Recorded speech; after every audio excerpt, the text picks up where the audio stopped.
cuando me puse el tema asustaba un poco porque pensaba que iba a ser excesivamente extenso como para dar una charla, pero bueno, luego se puede condensar y resumir bastante. ¿Vale? Así que bueno, vamos a ir empezando en esto de la estructura de la galaxia. Lo primero, siempre que nos vamos a encontrar cuando queramos acercarnos a la estructura de las galaxias es el famoso diagrama de Hubble.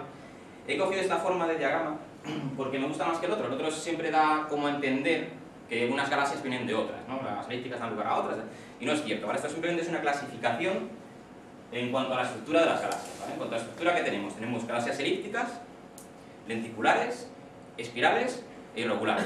Desde el punto de vista de lo que queremos nosotros hablar hoy, que son las estructuras de las galaxias, evidentemente de las irregulares no voy a hablar, porque son todas distintas, entonces no hay un patrón que se pueda decir. Se puede hablar de una galaxia regular, qué nubes tiene, cómo son y demás, pero no puedes sacar un patrón de todas ellas, ¿vale?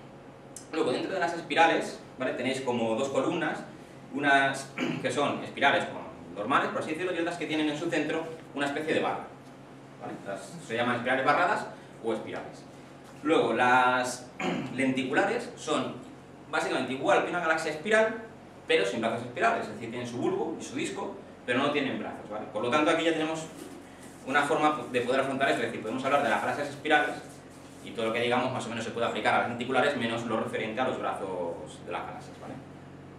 Y en el otro grupo pues están las elípticas, que bueno, en cuanto a estructuras son bien sencillas y básicamente con conocer la relación entre tres parámetros, pues con eso está todo dicho en cuanto a su estructura, ¿vale? ¿A qué os he traído? Esto es bastante reciente, no recuerdo si es del mes pasado o de hace 2 meses. Salió publicado, yo lo encontré en la página de la ESA, y es un diagrama de Hubble, por así decirlo, que está repetido. Entonces, en la parte de arriba tenéis lo que serían la región local nuestra, y en la parte de abajo las galaxias distantes. Entonces, recordad que contra más lejos mires, más antiguas son las cosas. Y las barras de color lo que te indican es la proporción de las galaxias. Entonces, actualmente lo que más abunda son las galaxias espirales, que es esa zona azul, pero no siempre fue así. En el pasado, como podéis ver, las espirales eran abundantes, pero no las demás. Las que más abundaban son las peculiares, o que nosotros llamaríamos irregulares, ¿vale? Esto es una muestra de que las galaxias evolucionan, ¿vale? Con el paso del tiempo, es decir, no aparecen con la forma ya formada, sino que hay un proceso de evolución.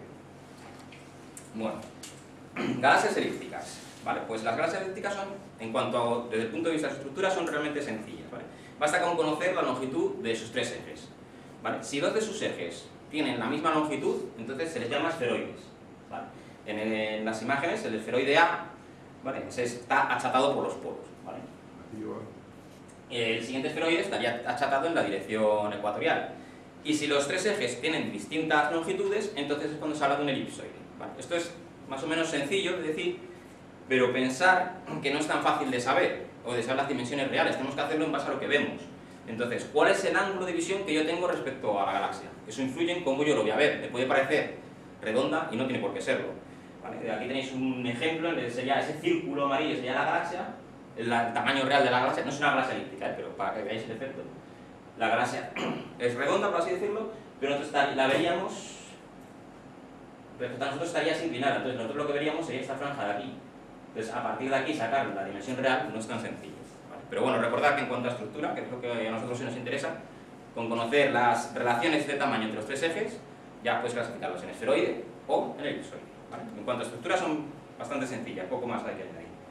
Y ahora nos vamos a meter, si me hace caso, sí, con las galaxias espirales. Esto tiene una ventaja fundamental, y es que las galaxias espirales podemos estudiarlas desde dos puntos de vista.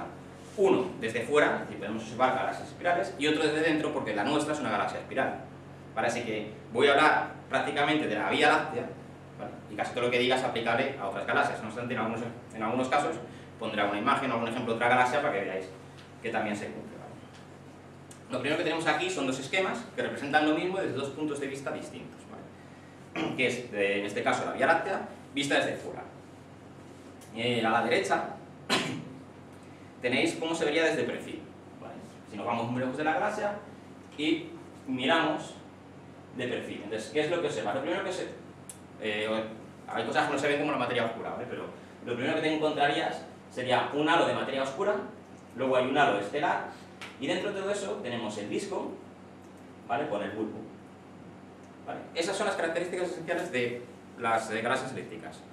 Halo de materia oscura, halo estelar disco y bulbo.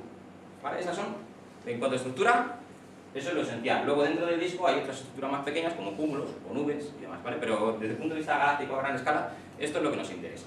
¿Vale? En el otro lado tenéis representado lo mismo, pero visto desde la perpendicular, ¿vale? Como si hubiéramos subido, por ejemplo, dirección norte, nos hubiéramos alejado mucho, y miramos hacia abajo y que vemos, pues, nos encontramos el disco de la galaxia, el bulbo, esto es pues, donde estaría más o menos el Sol, y todo esto estaría rodeado por el halo estelar y el halo de materia. ¿Vale? Los halos. El halo de materia oscura. Bueno, aquí tenemos dos parámetros, la masa y el tamaño. La masa del halo de materia oscura son 10 a la 12 masas solares, es decir, equivale a 10 a la 12 soles, que es 1 millón de millones, si no me equivoco, de soles. En cuanto al halo estelar, son unas 10 a la 9 masas solares, sería el equivalente a 1000 millones de soles. Luego, la distancia, el tamaño que ocupan los halos.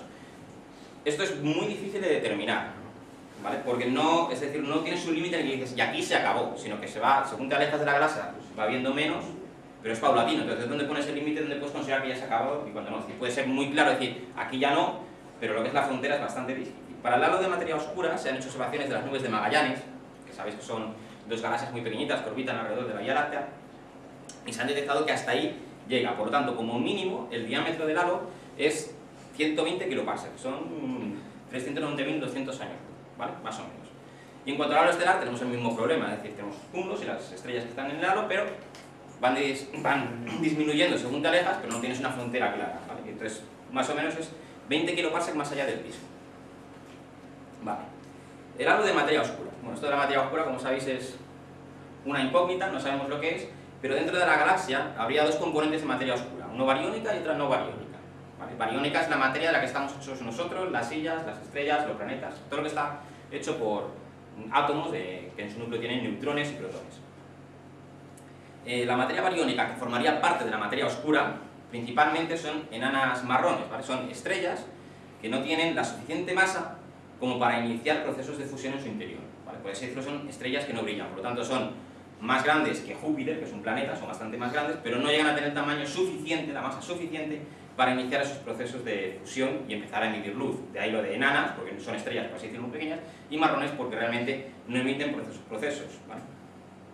Y eso sería la materia bariónica que formaría la materia oscura, pero es mínima, ¿vale? La mayor cantidad de materia oscura es la materia oscura que no sabemos qué es, desconocemos, y que, bueno, según las hipótesis que más gustan a los físicos y astrofísicos, serían las partículas de interacción débil, ¿vale? Que todavía no se han detectado, no sabemos si existen, pero bueno, es, por así decirlo, la primera opción. Para intentar detectarlos, bueno, se hacen distintos proyectos y experimentos, y aquí tenéis una imagen. Esto es el detector Dama Libra, y bueno, ahí tenéis a un, no sé si era un científico o un operario que está intentando cambiar uno de los paneles. La materia oscura no solo es una incógnita dentro de la galaxia, sino que también es una incógnita a nivel cosmológico, ¿vale?